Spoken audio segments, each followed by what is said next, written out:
আসানসোল মহকুমা শাসক দপ্তরে মনোনয়নপত্র জমা দিলেন আসানসোল উত্তর বিধানসভার বিজেপি প্রার্থী কৃষ্ণেন্দু মুখার্জি।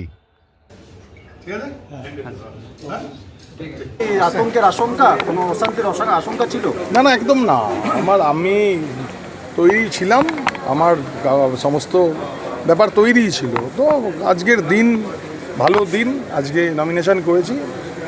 এইরকম আমাদের 1 তারিখ সবাই সার্বিকভাবে সবাই মিলে, যে ভারতীয় জনতা পার্টির সমস্ত প্রার্থীরা মিলে 1 তারিখে আমাদের নমিনেশন আছে।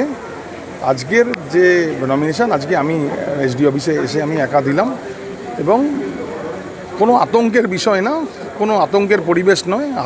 আতঙ্ক তৃণমূল কংগ্রেসের লোকেরা আছে, আতঙ্ক তৃণমূল কংগ্রেসের নেতারা আছে, যে ভারতীয় জনতা পার্টি সরকার তৈরি করছে, এটা খালি সময়ের অপেক্ষা। এই জন্য আতঙ্ক বিজেপির কর্মীরা নেই, আতঙ্ক তৃণমূল কংগ্রেসের নেতৃত্ব রয়েছে। কোনো শোভাযাত্রা ছাড়াই এইভাবে আপনি?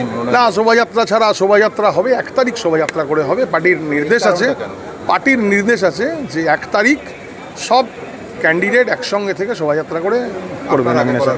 আমি আগে করার আমার কিছু কারণ আছে, কিছু আমরা সনাতনী, তো আমাদের কিছু পুজো পাঠ এইসবের ব্যাপার থাকে।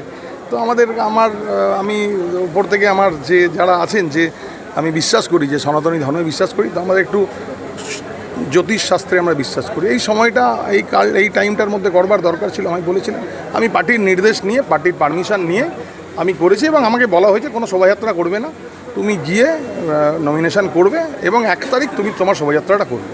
তো 1 তারিখ আমরা শোভাযাত্রা সহকারে এই প্রোগ্রামটা আমরা করব। হ্যাঁ, যেভাবে ফর্ম 7 জমা করার সময় অশান্তি দেখা গিয়েছিল এই মহকুমা শাসক দপ্তরে, সেই ক্ষেত্রে কোনো আশঙ্কা ছিল? না, একেবারে না। তখন ফর্ম 7 জমা হয়েছিল, আপনি জানেন, যে অফিসে দাঁড়িয়ে আমি এখানে এই প্রেস মিট করছি, আপনাদের সামনে দাঁড়িয়ে কথা বলছি।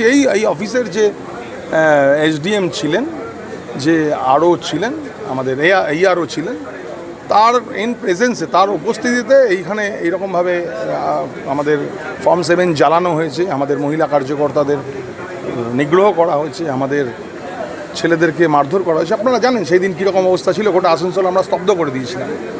তো আমরা কমপ্লেন দিয়েছিলাম সেই AROর বিরুদ্ধে, এবং নির্বাচন কমিশন সেটা ব্যবস্থা নিয়েছে, সেই AROকে সরিয়ে দিয়েছে, এবং কোনো ভয়ের পরিবেশ নেই। এখন তো আমরা খুব সুন্দরভাবে দিলাম, এবং আমি আপনাকে বলছি, আমরা খুব আশাবাদী নির্বাচন কোনো ভয়ের পরিবেশে হবে না।